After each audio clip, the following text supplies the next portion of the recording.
Predictably, Dennis Rodman leads the NBA in rebounding. Peter Vesey spoke with Rodman.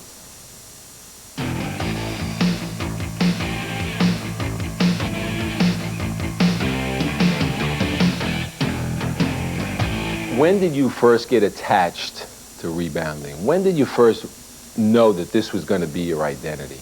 I just think that my hard work and my dedication, the will to do something that no one wants to do, is driving me to do it.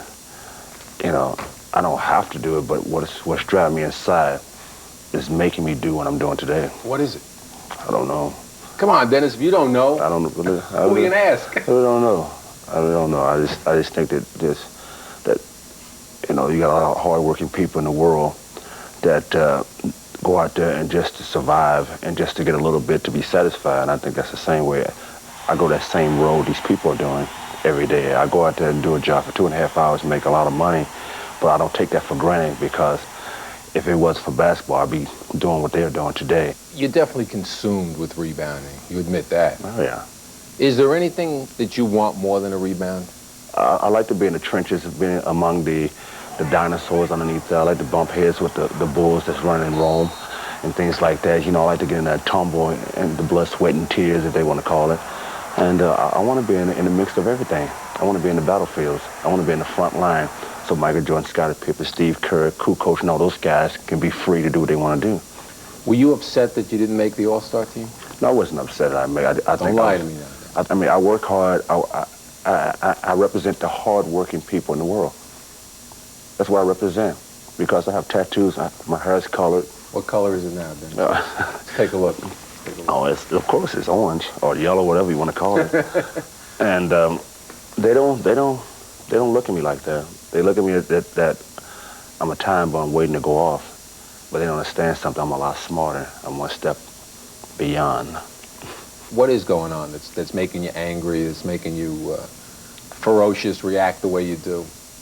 The rookies that come in this league and think they're just the cat's meow, think they're king. They can't be touched.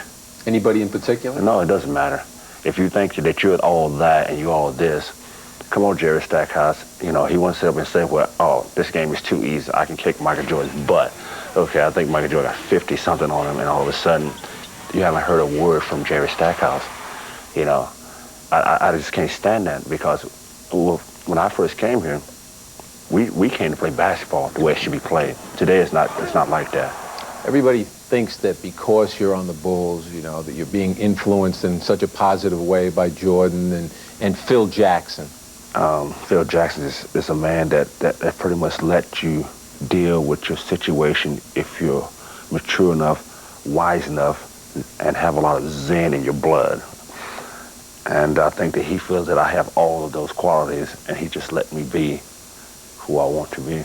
Were you surprised at what a great reception you got the first time you showed up in Chicago, and the fans were overwhelmingly supportive of you? They know that when they come, that they feel Dennis Rodman. And Dennis Rodman take the 22,000 people, put them inside here, and just express what he feels, and they accept that, and they feel that every night. And I don't want nothing more, nothing less. As long as these people leave the arena says, we had a great time. It was a great game. I feel good. When did you decide to take your jersey off after every game and give it to somebody in the stands? Where'd that come from? Well, I thought about that. I've been wanting to do it for a couple of years now, and I was to see if the management would approve me doing that. I think it'd be a great way to give something back to these people. I give it to the kids, all kids, you know. And now you see in the stands is everybody's got a sign. I give you my brother, my sister, my wife, you know. You like it here? I like the people. The people have been down and put me in their arms and say, thank you, Dennis, for all the things you've done for us. And here's our appreciation to you. Here's Chicago. Kind of sorry he doffed the chapeau. Last time I saw a hat like that, it was on Rocket J. Squirrel.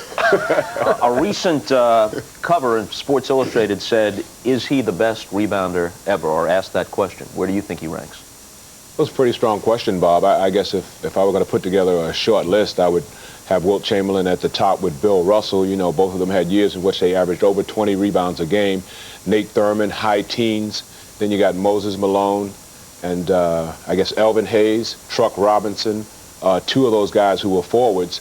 Modern era, though, the Energizer Bunny is head and shoulders above anybody else in the pack. So I'd say in terms of modern era rebounders, he's absolutely the best. Free agent after this year, Pete. There was, at least a while ago, a school of thought that went like this.